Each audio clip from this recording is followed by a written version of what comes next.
Hi, this is Dr. Unity Nguyen, and we have a very important topic today, dysregulated stomach acid. It is a very common hidden disaster in many people's stomachs, and the thing is, we can check for it at home inexpensively and take care of it at home inexpensively a lot of the time. So this is a really good one to get out to our peoples and help our community get healthier. Here we go.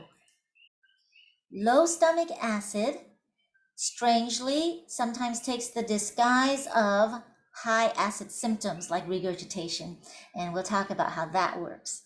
It is a very common problem, and it worsens as we get older. We make less and less stomach acid. By age 40, many people have low stomach acid. By age 60, half of people have this problem. And by age 80, almost everyone, even relatively healthy people, could use a boost in their stomach acid to benefit their health. And it's not just in older folks. I have cared for little ones like 2 years old, and the main complaint their parents have is that this child is not running around and playing the way a 2-year old should. They are pale, they are tired, and they will not eat their protein. They hate meat. So after we fix this imbalance, these kids start running around and they're really active. They are looking rosy and they have great appetites. Now, stomach acid has many crucial functions. Of course, digestion, especially for protein. It also signals other things down the line, such as your pancreatic enzymes to release, and it triggers certain sphincters to open and close along the digestive tract. So, the digestion is central to your whole health, and the stomach is one of the first steps of your digestion, so it signals everything else following. Stomach acid is also a really key part of the immune system. It protects the gut from food poisoning going into the stomach, from bacteria, and bacterial overgrowth is a very common problem that stomach acid helps to control. The stomach acid kills the parasites when they hit that acid. The stomach acid controls the very common problem of candidal overgrowth, which causes a whole inflammatory cascade of leaky gut and all sorts of chronic symptoms. We'll do another video on candidal overgrowth. And then stomach acid is needed to absorb key vitamins and minerals, such as B12 and iron to build your blood, otherwise you get anemic. B12 is needed for nerve health, otherwise you can get neuropathy, tingling, pain, numbness. And B12 is needed by all of the cells for all sorts of functions. You need stomach acid also to get your calcium for healthy bones. Otherwise, you can get osteoporosis, and then you fall, you break your hip because your bones are weak, and then life gets harder after that. So stomach acid is needed for copper, magnesium, zinc, so many key elements. Now let's talk about high acid symptoms and the use of antacids and their strange relationship to low stomach acid. Now the paradox of antacids is that for many people, the acid symptoms are caused by low acid actually. Here's how that works. You don't have enough stomach acid, you can't digest your food, especially your proteins. So you eat a meat meal or protein meal and it sits in your stomach, it can't digest, and it basically rots.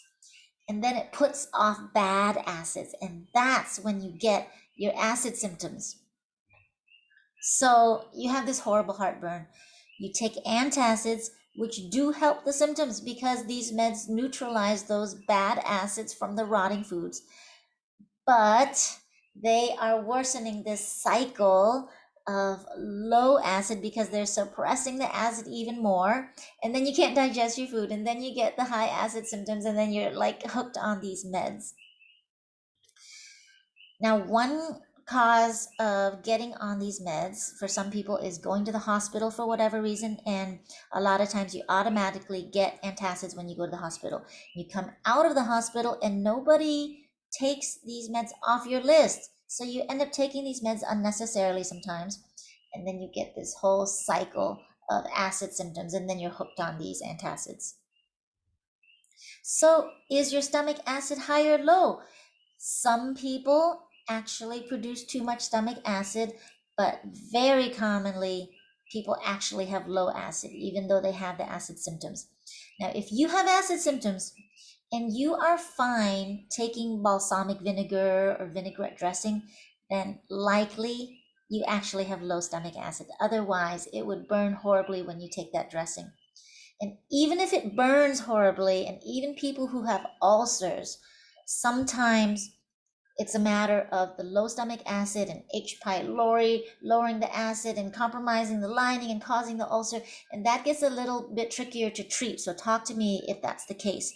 But for a lot of people, the low acid is really easy to figure out and is really easy to take care of, actually. So you can test your stomach acid at home by yourself, and you can take care of it at home. I have helped a lot of people do this at home so simply. They get off their antacids, they get rid of their indigestion symptoms. Life is so much better, and they get all the health benefits of having a healthy level of stomach acid. So, in conclusion, love your stomach acid. The stomach acid is crucial to your digestion, the first part of the tract there, and your digestion is central to your health and your healing in so many ways. So, stay tuned. We are going to show you how to test your stomach acid at home and how to improve it if it is low, in order to improve your entire health. I would really love for the whole world to know this basic, simple information. So let's get the word out there and let's all get healthier and happier.